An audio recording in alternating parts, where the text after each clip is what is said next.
आज नांदेड महापालिकेच्या स्थानिक स्वराज्य संस्था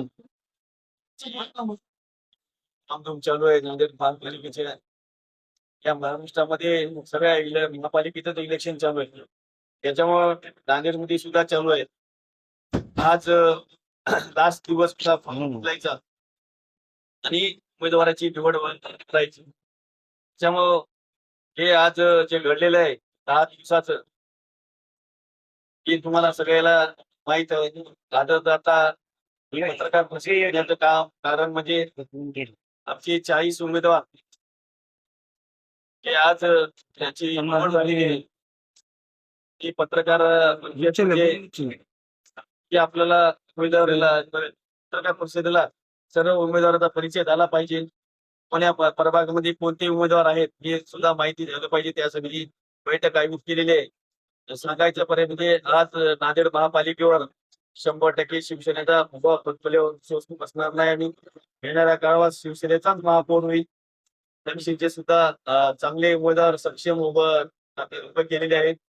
नांदेड उत्तर मतदारसंघात सुद्धा चांगले काम करणारे, जनतेची सेवा करणारे असे उमेदवार आपण 40 उमेदवार उभे केले आणि 38 उमेदवार आमचे शिवसेनेचे उमेदवार आहेत.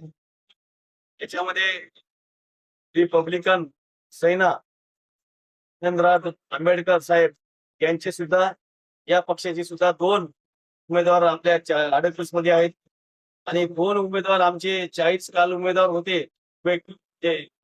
रिफॉर्म लावते आम्ही 40 उमेदवाराला. ते 2 उमेदवार भाजपला पडविले म्हणजे 2 रिफॉर्म असताना उमेदवाराला त्यांनी आकार घ्यायला लावले. काही बरोबर वाटलं नाही. हे आतापर्यंत 40 वर्ष झालं असेल माझ्या मतानं. त्या उमेदवाराला पक्षाचा लावला, त्या उमेदवाराला कुठं पक्षात घेणे बरोबर नाही. ठीक आहे, तुम्ही पहिलं काही केलं असतं गोष्ट अलग आहे. हे काम करणं गलत आहे. असं हे काय लोकशाहीला असं काय अशा गोष्टी नाही झाल्या पाहिजे. आणि जनतेत काम करणारे आपले 40 उमेदवार आहेत. पुरस्कृत आमचे 2 उमेदवार आहेत. प्रभाग क्रमांक 5 मध्ये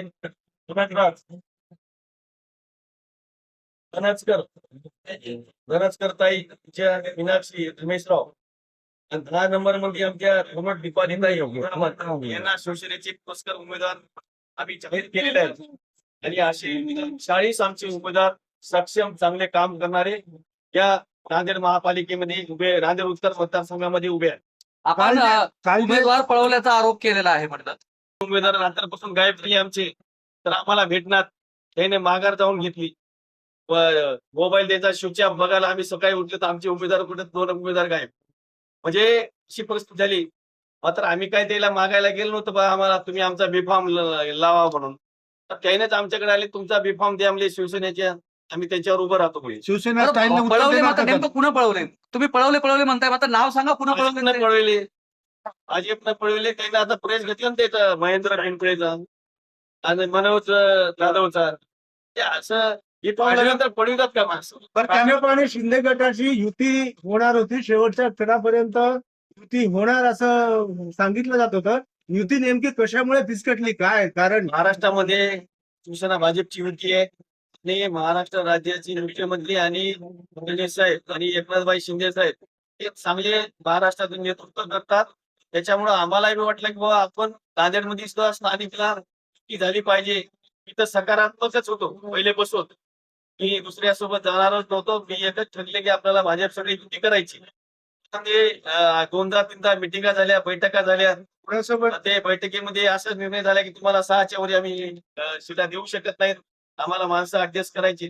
त्याच्यामुळे आम्हाला वाटलं बा आम्ही 3,000 कोटीचे काम आले, 3,500 कोटीचे, तर 1,000 कोटीला 2 नगरसेवक मिळालं कसं जमणार?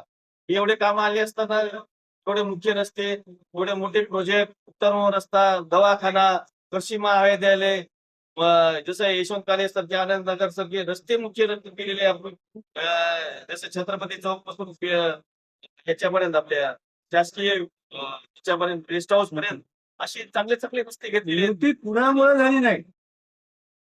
कोणामुळे झाली हे म्हणजे तुम्हाला माहिती आहे. आता जे प्रस्ताव दिला ते मान्य नाही, आम्हाला मान्य आला नाही. 6 सीटामध्ये कसं ऍडजस्ट करणार? किती मागं होते? आमची 16 जागेची मागणी होती. आम्ही बोला ठीक आहे 2 कमी द्या आम्हाला. आम्ही 14वर आलो तरी काही विषय झाला नाही. बरं आता जे पळून गेलेले राष्ट्रवादी आहेत का गेली नाही? राष्ट्रवादी सोबत जशी गोंडारकर गेली ती का गेली नाही? नाही ना आमचं जायचं कारण काही नाही. आम्हाला एक माझं पहिल्यापासून भाजप संघ एक मला भाजप संघाद्वारे नेतृत्व भाजपचं आहे. शिवसेना भाजपचं इथे शिवसेना भाजप राष्ट्रवादी आहे ना अजितदादा सोबतच आहेत ना महाराष्ट्रात. अजितदादा दादा बी आहेत. हा. मात्र एक पहिलेपासून शिवसेनेचे आणि भाजपचे पहिलेपासून युती राहिलेली. काल भाजप ज्या पद्धतीने आपण सांगितलं की जे विकास कामं जाहीरनाम्यात दाखवली राष्ट्रवादीचा आमच्याकडे पुस्तक आलता त्याने लेटर दिलं आम्हाला. हा. नंतर त्याने काही हे केलं नाही. नंतर लास्टच्या दिवशी ज्या दिवशी उमेदवार ठरली आमची त्या दिवशी राष्ट्रवादी आली. त्याच्यामध्ये ऍड होते असं तुम्ही सांगितलं. आणि असं जाहीरनामा परिषदेत तुम्हाला आज तुमच्याकडे आला का माझ्याकडे आहे असं सांगण्यात आलं. मी सांगलं ते बाबा असे असे आहेत अशा गोष्टी म्हणजे होऊ नये. आणि जे कामं ज्याने केली त्याला त्यांची कामं त्यांनी श्रेय घ्या. बरं तुम्ही ज्या पद्धतीने विकास कामे दाखवलेत त्याचमध्ये तुमच्याच मतदारसंघातल्या एका पुलाचं उद्घाटन 3 वेळेस स्वतः मुख्यमंत्र्यांनी केलं तर ते काम अद्यापही अपूर्ण आहे. ते फुलाचं आमचं तुम्हाला सांगतो भूसंपादन राहिलं त्या फुलाचं काही गोष्टी लोक शेतकरी जमीन देण्या गेले तो बांधकामी आल्या त्याच्यामध्ये आता पुढे ते भूसंपादनाची जमीन वर हे केलेली आहे. गव्हर्नमेंटच्या ताब्यात घेतलेली आहे. येणाऱ्या काळात 100% असण्याचा पूर होणार 5 किलोचा. ठीक आहे काही अडचणी असतात. Okay, okay. 10 वर्षे काही प्रोजेक्ट पेंडिंग राहतात. काहीतरी अडचणी हे असतात तसे पेंडिंग आमदार साहेब आपण म्हणून आज 600 कोटीचं कर्ज आहे.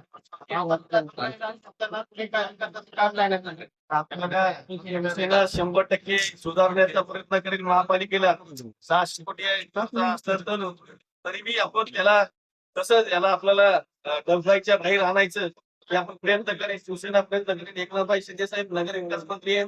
100% आमच्या शिवसेनेच्या पाठीशी राहतील आणि या नगरसेवकाच्या सुद्धा पाठीशी राहतील. जे अंतर्गत रस्ते मिस्ते आहेत ते 100% आम्ही करू. काही विषय नाही ते विषय मिटलेला आहे.